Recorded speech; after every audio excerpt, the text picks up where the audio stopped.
About 8 years ago, could be 9 years ago, Eric and I began to notice something really significant changing, and we really began to hear it from teachers and administrators.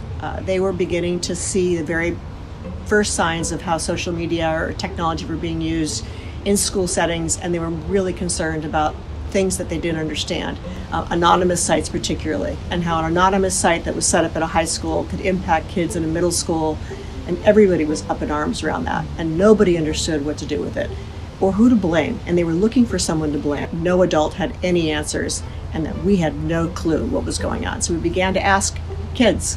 We created this curriculum to go in and teach fifth graders, and within the first 20 minutes of being there, we really realized that they were the experts and that they knew exactly what they were struggling with, and that it was our job to provide open-ended questions to highlight their voices. The question really was, take us into your world, and they did.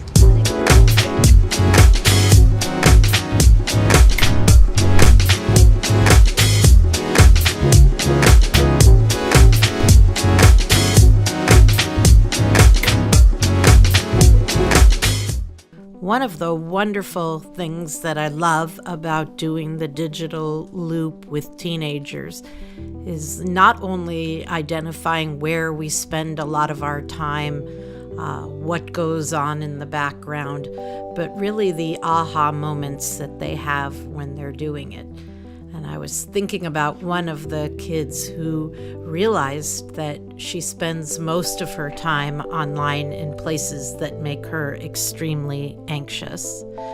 And one of the things that is incredible about the loop is it gives you an opportunity to sink into some of the emotions that we have when we're using each of the apps that we kind of unconsciously use during the day. I'm always checking my messages to make sure that whoever's trying to contact me, because it's usually where I get the more important messages, I always have the notifications on for that. And then Snapchat, I'm constantly checking because that's how I talk to all of my friends. So if there's any date plans or anything going on with my social life, it's all through Snapchat. I feel kind of like excited because it reminds me, oh my gosh, I have stuff to do today, because I'll see like people posting stuff with their friends or just different things, and it reminds me of the plans I have. There's so many notifications at once. It's like, oh my gosh, do I have time to respond to all of these? What if I don't have time? Someone's gonna think I'm ghosting them, or I'm mad at them. So yeah, there's just a lot of emotions at once when I open it, because then I'm like, oh, why is this person talking to me? What could they be saying? Should I open it now or should I wait? Is it too soon to open it? And then from there, depending on what my day looks like, if I don't have anything to do, I'll scroll through Instagram again. Yeah, I want to wind down, so I'll watch meditation videos on YouTube, or go through different things on Pinterest. To try and wind down.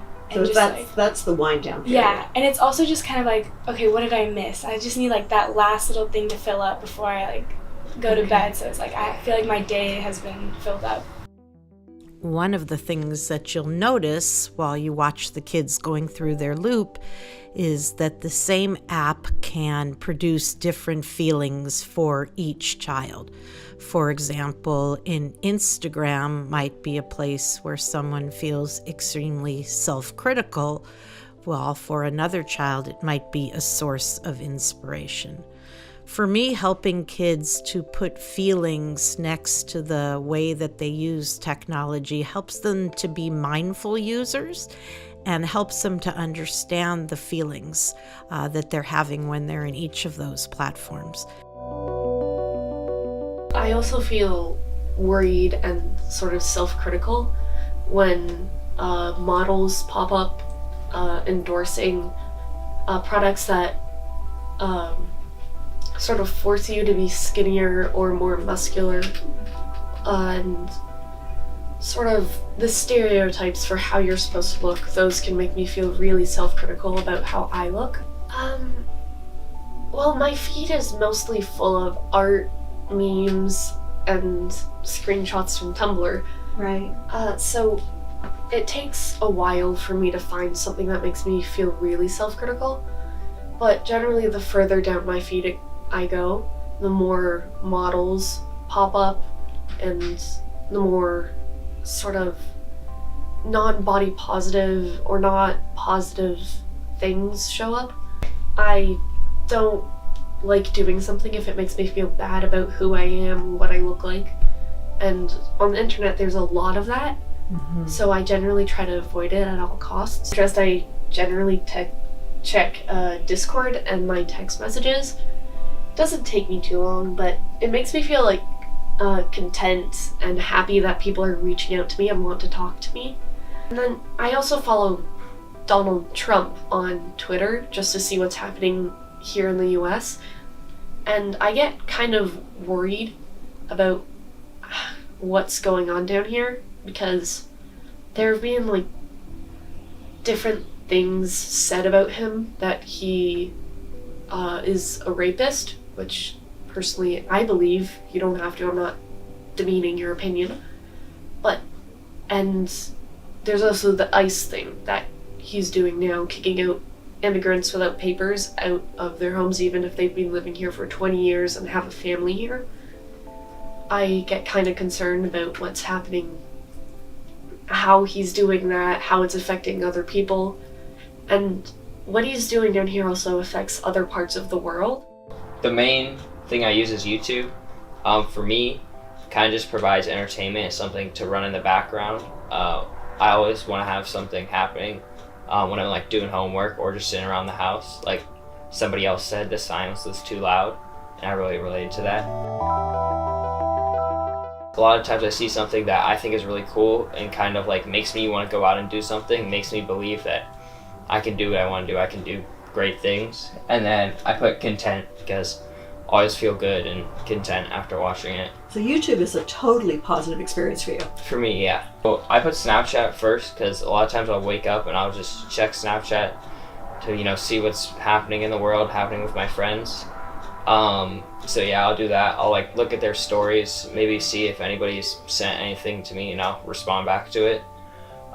So I said I had only good emotions for it, like happy and love, but I think it also carries some bad things. There's always can always be something bad going on, or somebody's trying to be mean to you, so it can definitely carry bad things too. But for me with Instagram, it's more more obvious that it's both good and bad, because I think with seeing public followers, you see how many followers somebody has, how many likes something has, there's a really competitive nature there that I don't think a lot of people immediately acknowledge, that subconsciously even they want to get more likes, more followers than everybody else. So I almost just think of them as their follower count and maybe not the person that they are. It almost feels like I'm dehumanizing them, and it makes it feel like a race, right? Like a competition. If I have more followers, I'm a better person than them. I'm a better Instagrammer, I guess.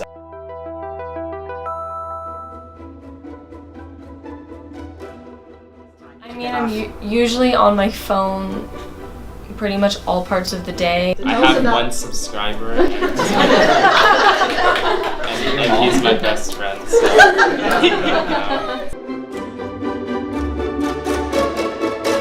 Unless I'm doing something important, I know, I shouldn't be on my phone right now. Mm-hmm. But the thing is, when I'm going to bed and I'm really tired and my eyes start to burn, I'm like, okay, well maybe it's time to put down my phone. I don't know, the only disadvantage, I guess, or harm to my daily life is, as we talked about, dealing with addiction or using it too much. That's something that you have to have self-control for, and it's something you need to be aware of on a daily basis. What we're most inspired by is that our students are recognizing overuse, and they're recognizing how this can move into addiction. They are paying close attention to technology being designed to hook them in. Well, surprisingly, without Instagram, I felt like I had to fill this time void because I was wasting so much time on Instagram. And then I started doing things that mattered to me more, like reading and being outside and napping and taking a break, something that actually could benefit me and help my health. things that I thought I didn't have time for, but surprisingly did. I was just wasting the time with Instagram. I think that conversation is so much more empowering, both as a kid grows up and starts putting these boundaries on themselves, and also allows both parties to be partners in that conversation. I think that having boundaries and having had a conversation about those boundaries with my parents 10 years ago is what led me a week ago to put a time restriction on my social media apps on my phone. And it was my decision, and I think it's because I had the muscle memory to make it. I think that there is validity to calling gaming engagement overuse or addiction. I don't think that you can say it as a generalization, but I think for many kids, understanding how to form boundaries is, again, really challenging when you're not fully developed and when you're still maturing. And I think that like any other activity a kid might do, talking about how to participate responsibly, and that means both how you're talking to other people on the platform, but also how much time you're spending on the platform is really important. Because otherwise it can consume your time and can inhibit other activities or behaviors, which isn't a positive benefit of the activity. Whereas it also might be a topic of conversation at school, and you don't want to prevent your kid from having that access either. I think it's really hard to impose restrictions on your kids or try to cultivate positive technology use with your kids when parents will sit at the table and respond to emails, which I've seen and experienced often. And so I think that just with anything else, it's on the parents to positively role model technology use, especially phone use, especially at the table, like you were saying. Gotta use it mindfully first. And I think it has to be both parents too. I think that was a big one for me, is that my mom was always like, she would follow the rules. We had this thing where we tried to plug our phones in the kitchen before we went to bed. And she would do it and we would do it, but my dad wouldn't do it because he, I don't know, was like doing work or whatever until really late at night. And I think that obviously that did not last more than a couple of weeks. And I think that kind of seeing that discrepancy between even like one parent not doing it was enough for the system to kind of crumble. You need everyone to be on the same page, otherwise rules aren't rules. There can't be exceptions for anyone. Maybe a downside would be getting too invested in it and always like checking to see if someone replied, or being too attracted to my devices when maybe I shouldn't be. One of our most fascinating discussions started with a very simple question: has social media upped the hate game? And we had our students break into groups and begin to discuss this and think about and write about and chart out what they're seeing and what they're feeling. And we really found that our students broke it into two very distinct categories. Some of them said that hate has always been there. There's nothing different or new about hate, offline, online, about racism, about anti-Semitism, about gender bias, about homophobia. It's always been there. But that what happens perhaps on social media is that you can put it out anonymously and it's out there. It's not so much that social media has upped the hate game, it's that it's reflecting what is already happening in our culture. Have experienced like gossip on group chats. Normally I try, for me, not to spread it outside of that, just because I don't know how accurate the information is and I don't want to jump to conclusions. But I definitely have experienced gossip a lot.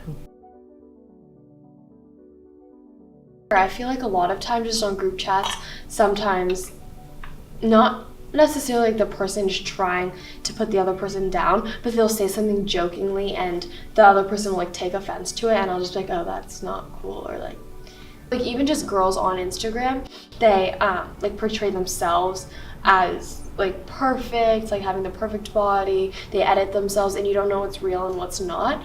And so people sometimes hate on those girls and be like, oh, that's not real, that's fake, you photoshopped that a lot.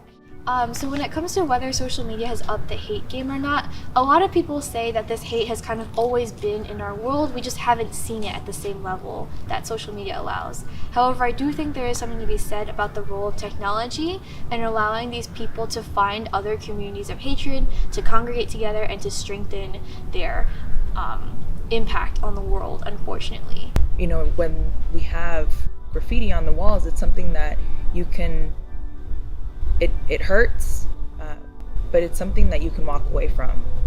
And with social media, like I mentioned, it's available everywhere. I think that as far as free speech, like everyone like has their right to say whatever they feel and their opinions, but I feel like if it's deliberately said to disrespect someone, then that's where we draw the line. In terms of like bigger hate, I think that just like knowing that it's out there can like make people really uncomfortable, and especially knowing that like platforms that some people use for like good things and that you want to like have in the world for people to connect can also be used to like create such like damage, and I think that's concerning as a person.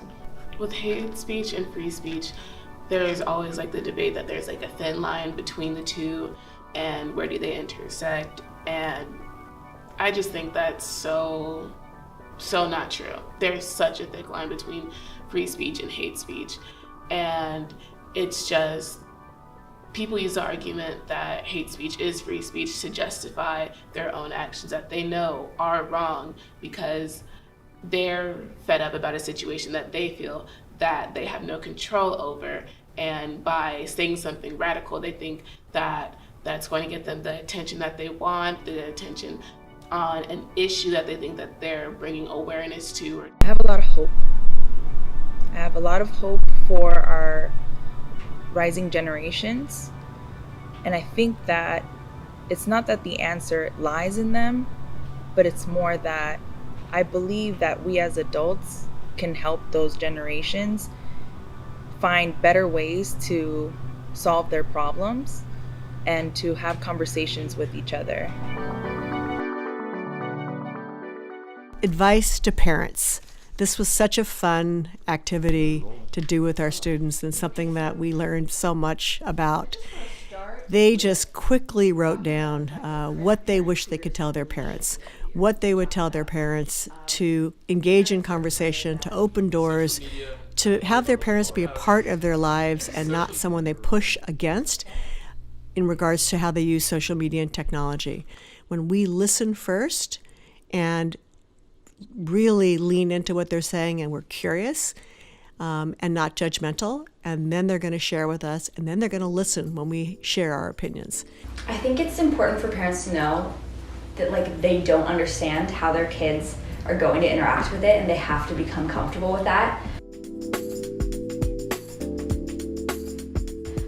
Because I feel like for even the most technologically aware parents, there's still that generational divide between digital native and digital immigrant.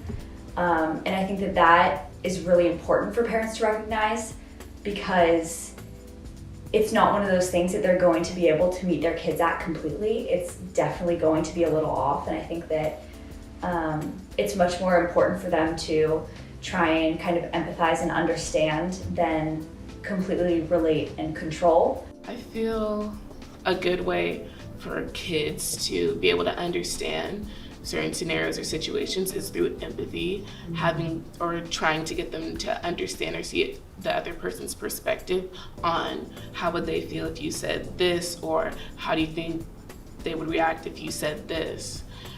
And it's through them being able to put themselves into somebody else's shoes and imagine how their actions or other people's actions may affect that person. It's really how we can truly gain an understanding of one another.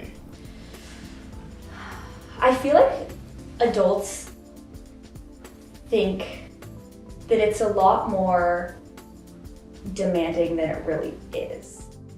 I feel like parents, or adults I guess, see it in this kind of like all-encompassing separate world, when in reality it's kind of just, not always, but it's kind of just a digitized representation of our tangible world in everyday life, which I think is a major misconception. I think my parents even thought like, oh, you're connecting with these strangers on the internet, but no, like really it's people, even if I've never met them, like I could go and find them in my community, I could identify them somewhere, and I think that it's important to know that like your kids probably aren't doing the like as bad as stuff as you think that they are, I guess. And I don't know, I think a big thing for me is like kids have to understand the rule, like why the rules are in place, which I've already said, but just putting things, just making strict rules without giving any reason is like really confusing and just sets up kids for not listening to you. One of the most important things we can do is help our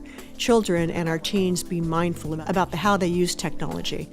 And the best way to do this is to engage them in conversation, to not preach at them and tell them how to use technology, but to engage them in mindful conversation. I think in large part because parents don't always understand the scope of what technology really means, because it does mean social media and it does mean watching Netflix or streaming videos, but it also might be how a kid accesses their homework portal, or it might be a platform for them to make plans with their friends. And I think that creating a broad inhibitor on technology use might actually prevent a kid from being curious, from engaging with the world in a profound and meaningful way.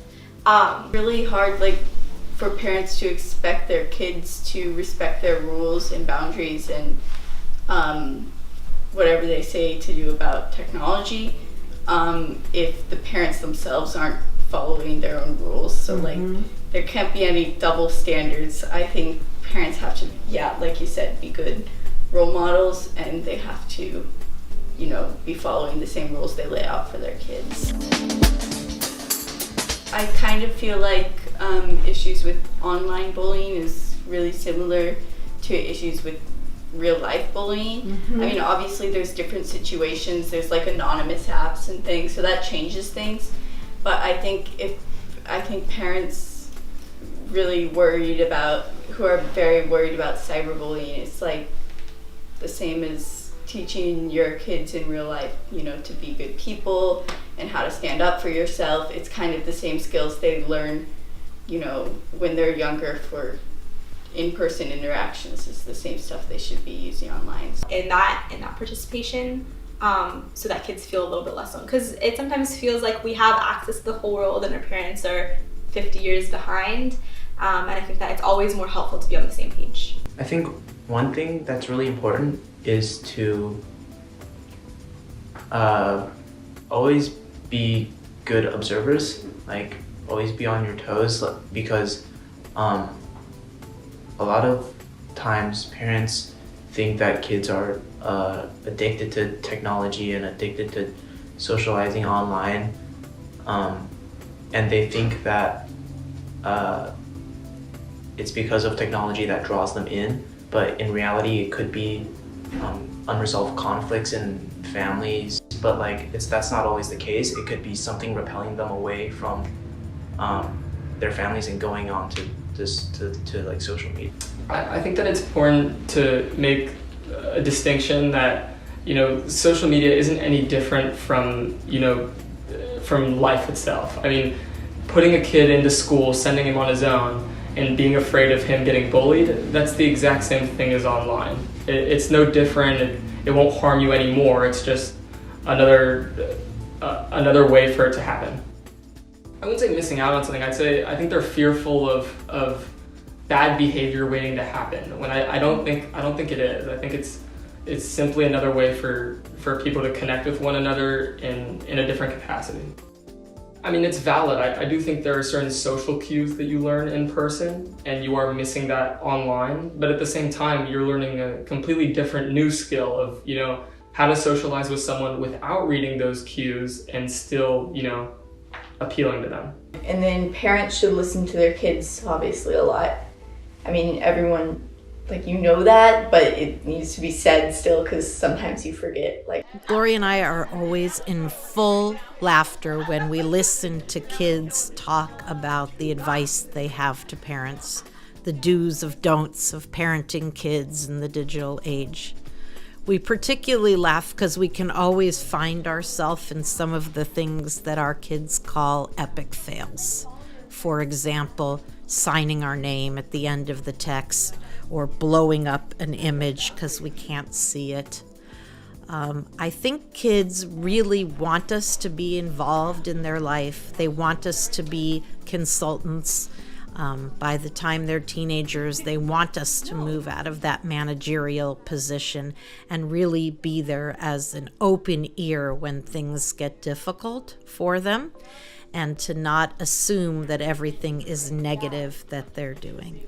So I invite you to listen to what the kids have to say about the do's and the don'ts of parenting in the digital age. I'm sure you'll find yourself in a lot of them. When it comes to technology, I wish my parents would believe that I could still hold face-to-face conversations with people. Continue learning more about different social media platforms. I wish my parents would hear what I have to say about teenagers and social media. Share my interests. Notice that not everything you see on social media is true. Hear my opinions on technology and I'll listen to yours. I wish my parents would believe that not everyone I meet online is dangerous. I wish my parents would notice that I don't play games 24/7. I wish they would notice their tech use before correcting mine. Stop signing your name at the end of every text. Stop invading my privacy when I get notifications. I wish my parents would stop following my friends. Believe me when I say social media can be therapeutic. I wish my parents would stop disrespecting the culture I grew up with. Understand that I am not addicted to my phone. I wish my parents would share less bad photos of me. Understand that technology can be relaxing and can help me. Continue to only stay on Facebook. Stop giving me looks whenever I watch stupid videos on the TV in the living room. Stop following my friends. Stop taking pictures of me and posting it on Facebook. Stop dictating how I live my digital life. Stop getting angry because of what I choose to post. Stop telling me to stop watching Netflix so much. Continue to learn about technology and social media. Continue to try to keep me safe. Continue learning how to use social media. At my Digital TAT2, we have learned that social media is not one thing. It is not something that is just a challenge or just a benefit. We recognize that there are tremendous benefits from social media that we've learned from the students we've worked with over the years. The benefits are so many. They offer an opportunity for connection, collaboration, social justice activity, reaching people around the world that they would never connect with, learning things that they would never be exposed to, participating in activities that they never could imagine. And one of the things that I often love seeing is that they're involved in finding solutions to problems that they can very much envision in this world of technology and social media. It's incredibly empowering.